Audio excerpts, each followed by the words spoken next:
Hey guys, it's me again, Mr. Pittard, and I'm back to you from your classroom.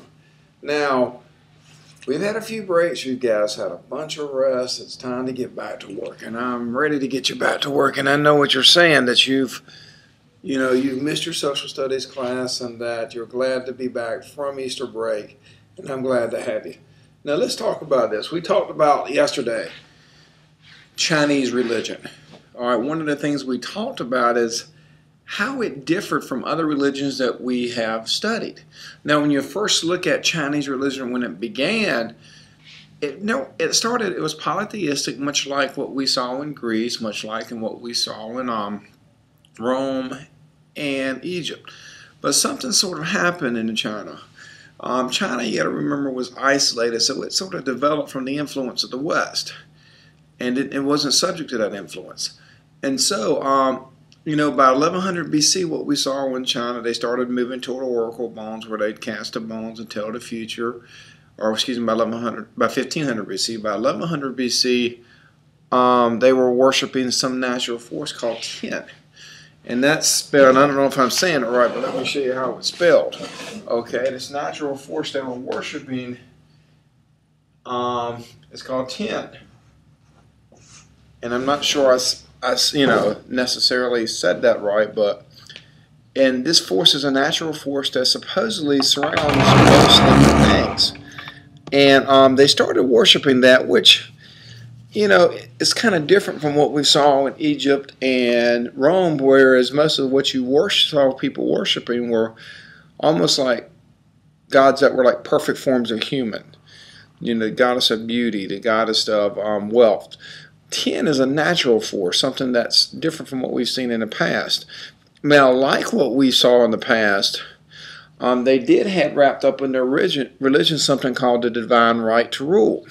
And we talked about that in Egypt particularly.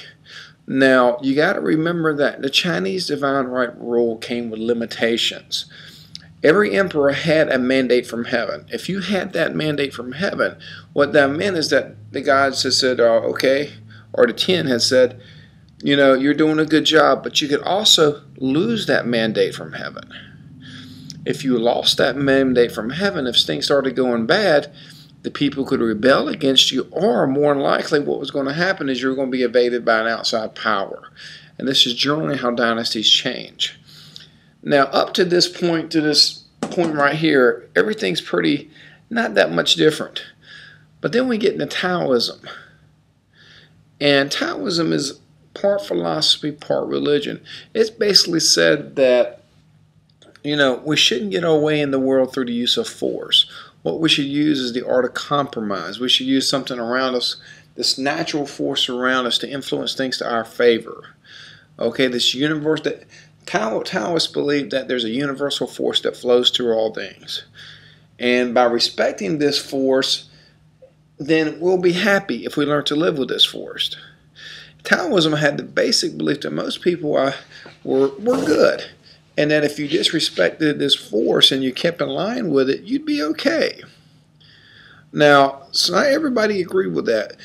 Confucius didn't. We've talked about Confucius. Now, the Confucianism is not a religion per se. It's more like a philosophy.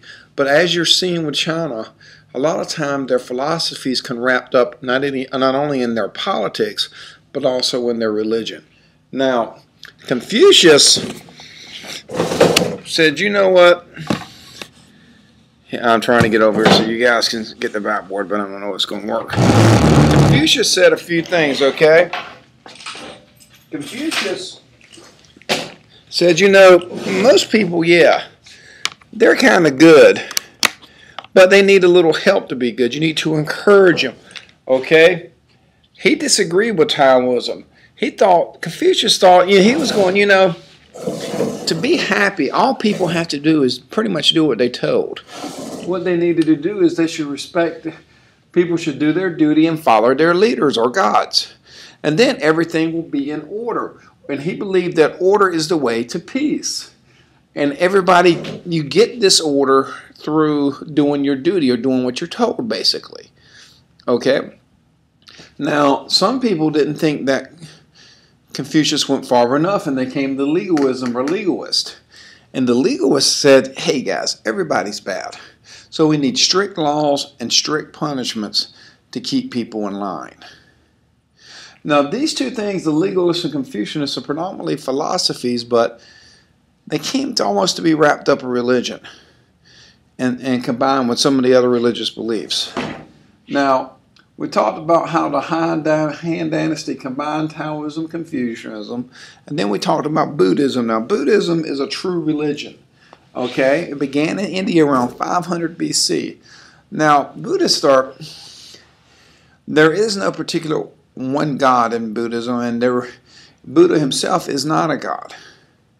But what they believe is that basically all life is about suffering, and they're seeking to find the root of all this suffering, and what they determine is the pursuit of like worldly desires or worldly goods is the root of suffering. If you stop this pursuit, you stop the suffering. And that's what they do. They basically give up their pursuit of worldly goods, they retreat into monasteries, and they contemplate on finding nirvana, which is basically they seek on trying to find a state of bliss. Well, eventually in China, other religions were introduced through trade. We're talking about Christianity, Islam, and Judaism. Were all introduced later, probably after the 1200s AD. And so, but they never really made a big dent in China, partly because the Chinese religion is so different from what the Western version. It was hard for many Chinese probably to relate. And so that's a summary of what we talked about, yesterday. And you remember we already talked about geography and the influence of how the being so isolated has taken its toll on Chinese culture, has set up this isolationist mind frame that they were like the middle kingdom and that all things are centered around China. And we can see this isolation, we can see this impact of the isolation on their development, including their religion. Just think about when thinking about the religion of Greece or Rome, just try to compare it to what we see in China, and you're going to see a very, very big difference in the two. And also look at the role of the philosophers. In Greece and Rome, the philosophers talked about politics. You didn't see them much intertwined with religion. But in China, the philosophers get not only mixed up with the religion, but also the politics. And so that's interesting to note. Now, also note, you can be a Confucius, but they can also be, you can be a follower of Confucius, but you can also be worship the traditional ancestor gods that they used to worship too, because I just wanted to point out that Confucianism is a philosophy, and it can be worked in with other things. And I didn't want you to think, and I just wanted to make sure you understood that. And I appreciate your attention and watching this, this video, and I look forward to seeing you today.